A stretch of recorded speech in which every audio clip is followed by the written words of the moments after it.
gimana untuk Kabupaten Belitung untuk mempersiapkan pemilu dan pilkada serentak tahun 2024 nanti, Pak? Ya.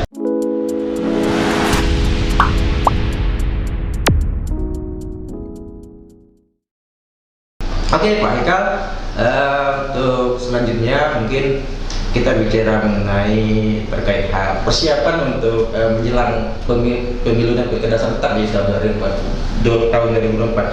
Nah, untuk persiapan itu gimana untuk Kabupaten Belitung untuk mempersiapkan pemilu dan pilkada serentak tahun 2024 nanti, Pak?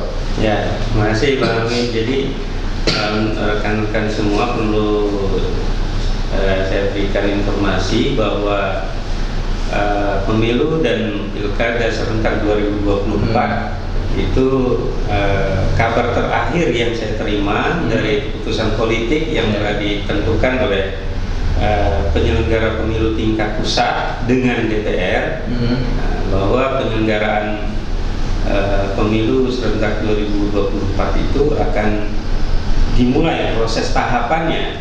Proses tahapan awalnya akan dimulai tahun depan, tahun 2022. Tepatnya kita kurang tahu, nanti kita tunggu saja. Tahunnya tahunnya 2022. Nah itu. Jadi kurang lebih ada 22 bulan proses tahapan itu ya. Tahapan pemilu serentak 2024. Dan pelaksanaannya kira-kira kalau kabar terakhir yang saya dengar dari berita-berita online itu pemilu 2024 itu akan dilaksanakan pada akhir Februari 2024. Kalau pilkada 2024 dilaksanakan pada bulan kira-kira Oktober November lah. Nah, ya kalau misalnya hitungannya 22 bulan ya, akhir tahun 2022 tahun itu dimulai ya, Pak. Nah, terus terkait dengan persiapan Bawaslu Kabupaten Belitung, tentu saja ada beberapa agenda-agenda yang telah kami siapkan untuk proses tahapan tahun depan. Salah satunya itu yang telah kita laksanakan terkait sosialisasi pendidikan politik. Ini untuk siapa? Untuk seluruh elemen masyarakat. Pendidikan politik ini sangat penting, apalagi untuk pemilih pemula. Pemilih pemula kalau tidak diarahkan, apa itu tidak dijelaskan, apa itu pemilu, apa itu pilkada, ini tentu akan merepotkan mereka nanti di 2024. Nah, seperti itu. Nah, ini yang telah kita lakukan. Nanti juga ke depan akan ada yang namanya SKPP. SKPP itu Sekolah Kader Pengawas Partisipatif. SKPP. Nah, ini adalah untuk menjaring keikutsertaan masyarakat dalam turut serta bersama Bawaslu mengawasi jalannya pemilu dan pilkada. Itu. Jadi nanti ke depan tidak hanya Bawaslu yang mengawasi, itu penyerakan berarti ya. Jadi masyarakat pun juga ikut bisa mengawasi. Ini maksud dan tujuan dari SKPP tadi. Termasuk juga alumni dari SKPP itu juga bisa langsung terjun mengawasi jalannya pemilu dan pilkada. Nah, ini nanti ke depan juga akan banyak MOU kerjasama dengan instansi luar Bawaslu, non penyelenggara yang sangat berkaitan erat dengan dan juga membantu kinerja Bawaslu. Jadi Bawaslu ke depannya mungkin kalau udah masuk tahap itu tidak akan bekerja sendiri ya, Pak? Iya. Karena kalau kerja sendirian berat juga ya, Pak. Karena terbatas SDM-nya gitu. SDM kita hanya terbatas ya, kita oleh undang-undang. Tahapan pemilu menuju pemilu serentak tahun 2024 nanti gimana, Pak?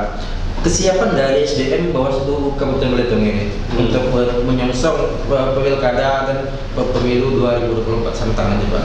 Ya.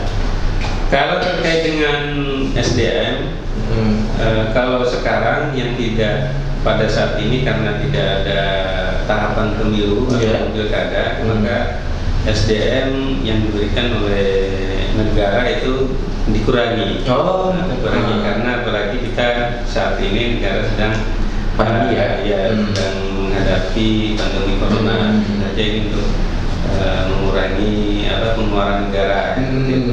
Kalau sekarang karena tidak ada tahapan, kurang lebih total ada di Bawaslu Kabupaten Bitung ada 17 keseluruhan tuh Pak ya. keseluruhan bersama dengan 3 komisioner ya. Ya. Nanti ke depan ketika ada tahapan tahun depan itu pasti akan ditambah oleh Rekrutmen baru artinya kalau staf-staf ya. Staf-staf. Nanti ada lagi jajaran pengawas di tingkat kecamatan. Oh, dibentuk pas tahapan ya Pak? Nanti kalau tingkat kecamatan dibentuk 9 bulan sebelum tahapan. Oh gitu. Nah ini sebagai 3 bulan sebelum tahapan itu sudah harus dibentuk di kecamatan. Nanti ada di desa, di kecamatan itu per kecamatan 3 komisioner, di desa itu satu yang mewakili desanya kan. Di desa, di TPS nanti pengawas TPS juga ada. Setiap TPS ada 1 pengawas kita.